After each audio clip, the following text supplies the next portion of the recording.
Some high-leverage decisions on both sides of this one. Sean Payton with his explanation. Hard-fought game, a tough one to lose. We had our opportunities. I'm proud of this team. I thought it wasn't perfect, but man, the will to compete and answer, it was pretty impressive. We spent some time thinking about. I'm gonna answer this now. All right, going for two. We knew a tie, though, was, for us, just as beneficial as a win. And we felt like we had the momentum at that point. So, look, it went back and forth. And in the end, we didn't make enough plays. They did. All right, any questions? Did you have, it looked like Bo was holding up 2 fingers. We discussed it all. We're plenty of time.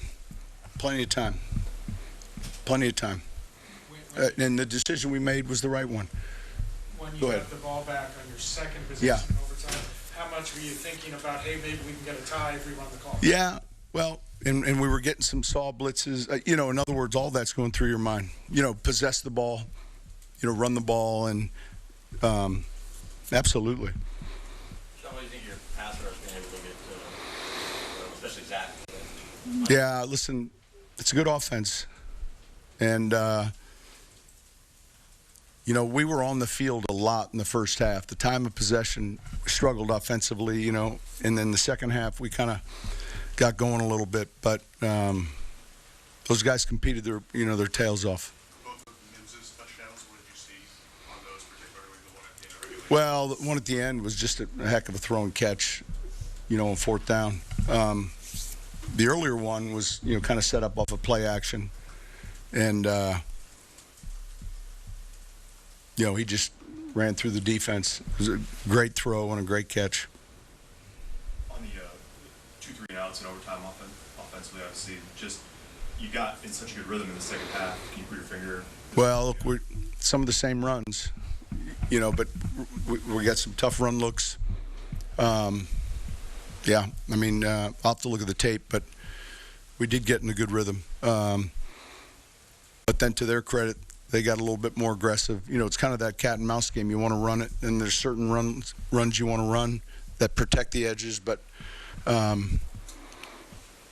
couple runs that we'd had success with, and all of a sudden, they were able to pressure really and minimize the game. Coach, the Bengals didn't punt until overtime. How tough was that, being on the field for so long, but then also making key plays in the red zone?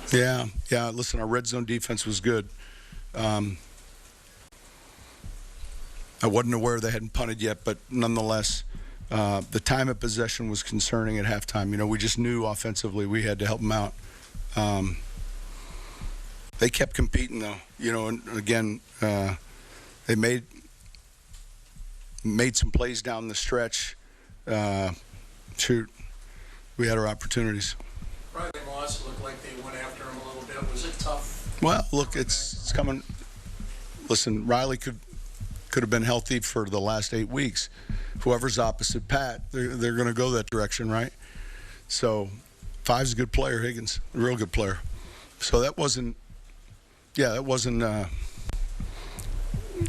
anything that we didn't expect. In other words, that happens when you're teammates with Pat. You sprinkled in Tamari and Chris Abrams drained there. Yeah, we had a couple nickel packages. Yeah. So was that workload at all with Riley, or that was just? No, it was part of the game plan. What was the key in getting after Burrow? You sacked him 6 times. I think understanding how to rush him. He does a good job. Like we even saw it in 3rd and 13. He gets a first down. You can't get behind him. You got to kind of keep him in the pocket as best you can, which is it's difficult to do. Coach, 123